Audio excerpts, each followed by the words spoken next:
Indore crime branch ने एक ऐसे फर्जीवाड़े का खुलासा किया है जिसमें एक महिला के दस्तावेजों का दुरुपयोग कर उसके नाम पर 40,000 रुपए का लोन स्वीकृत कराया गया और राशि किसी दूसरी महिला के खाते में ट्रांसफर कर हड़प ली गई। मामले में वित्तीय कंपनी के तत्कालीन branch manager, customer service representative और एक महिला को आरोपी बनाया गया है। दरअसल इंदौर के जूनी इंदौर निवासी अमरीन बेग अपने पति के साथ वॉशिंग मशीन फाइनेंस कराने एक शोरूम पहुंची थी, जहां ऑनलाइन लोन प्रक्रिया के दौरान उनका आवेदन रिजेक्ट हो गया। जांच करने पर उन्हें पता चला कि उनके नाम पर पहले से ही 40,000 रुपए का लोन चल रहा है, जिसकी किस्तें जमा नहीं होने के कारण उनका सिविल स्कोर खराब हो चुका है और उन्हें डिफॉल्टर घोषित किया गया है। इसके बाद पीड़िता ने संबंधित फाइनेंस कंपनी से जानकारी प्राप्त की, जिसमें सामने आया कि लोन आवेदन में उनके दस्तावेज तो लगे हुए थे, लेकिन फोटो और बैंक खाता किसी अन्य महिला का था। मामले की जांच में खुलासा हुआ कि वर्ष 2023 में आरोहन फाइनेंशियल सर्विसेज लिमिटेड के तत्कालीन customer service representative Rahul Kumar Porwal ने लोन प्रक्रिया के नाम पर पीड़िता के दस्तावेज प्राप्त किए थे, जिसके बाद राहुल ने जानबूझकर पीड़िता के दस्तावेजों के साथ सह आरोपी महिला अमरीन खान की फोटो और बैंक खाते की जानकारी ऑनलाइन आवेदनों में अपलोड कर दी, जिसमें 40,000 रुपए का लोन स्वीकृत हुआ और पूरी राशि आरोपी महिला के बैंक खाते में ट्रांसफर कर दी गई। वहीं इस मामले में क्राइम ब्रांच की जांच में सामने आया कि तीनों आरोपियों ने आपसी षड्यंत्र के तहत फर्जी दस्तावेज तैयार कर धोखाधड़ी को अंजाम दिया। वहीं शिकायत की जांच के बाद क्राइम ब्रांच थाने में तीनों आरोपियों के खिलाफ धोखाधड़ी, कूट रचना और आपराधिक षड्यंत्र सहित विभिन्न धाराओं में मामला दर्ज किया गया है, जिस मामले से जुड़े अन्य तथ्यों की भी जांच की जा रही है। ये देखिए, एक क्राइम ब्रांच ने एक केस रजिस्टर किया है जिसमें एक महिला ने आवेदन दिया कि उसने एक लोन स्वीकृत करने के लिए पहले 2023 का मैटर है, जिसमें उन्होंने पेपर दिया था बैंक में। ये जिस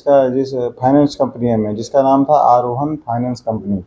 और वहाँ फिर उसके सारे दस्तावेज ले लिए गए, लेकिन उसका लोन जो है उसके खाते में नहीं डाला गया। लोन स्वीकृत भी करा लिया गया और उसको तो ये बोल दिया गया कि आपका कोई लोन स्वीकृत नहीं हुआ है, तो वो महिला घर चली गई वापस। लेकिन बाद में उस महिला के पेपर का दुरुपयोग करके 40,000 रुपये उसी सेम नाम की महिला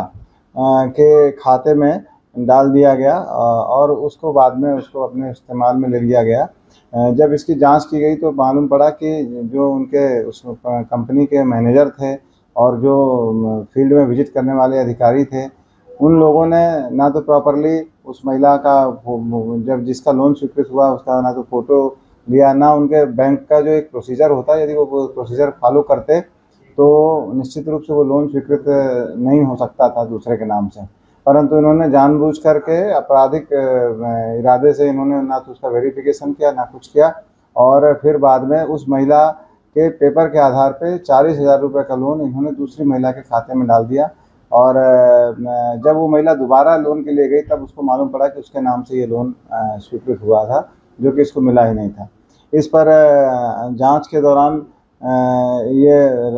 राहुल कुमार पोरवाल हैं, तत्कालीन कस्टमर सर्विस रिप्रेजेंटेटिव हैं जो आरोहन फाइनेंस कंपनी के, और साथ में उस कंपनी के मैनेजर दिलीप यादव, तत्कालीन ब्रांच मैनेजर 2023 में जो थे, उनके खिलाफ में, और तीसरा वो अमरीन खान है जो जिनके खाते में पैसा गया था। इन तीनों को प्रकरण में मुलजिम बनाया गया और इसमें राहुल कुमार पोरवाल और दिलीप यादव को पुलिस कस्टडी में लिया गया है। अब इनमें पुलिस रिमांड लिया जा करके इनसे विस्तृत पूछताछ की। इनका क्या रोल है, कहाँ से गिरफ्तारी हुई? इनका रोल ये है कि दिलीप यादव मैनेजर थे और मैनेजर होने के नाते इनको जब भी कोई लोन के लिए कोई पेपर सबमिट होता है तो इनको प्रॉपरली वेरीफाई करना था। वहाँ पे मौके पे जाके महिला की फ़ोटो लेनी थी और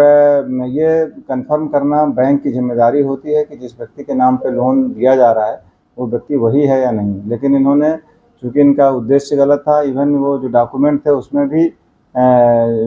जिसमें पीड़िता की फ़ोटो लगानी थी उसकी ना लगा के कोई अन्य फ़ोटो लगाया, और इस तरीके से डॉक्यूमेंट में भी हेरा फेरी करके उन्होंने ये 40,000 रुपये निकलवा लिए। ये आरोहन फाइनेंस कंपनी करके फाइनेंस कंपनी है, इनफैक्ट ये वहाँ से ये लोन लिया गया।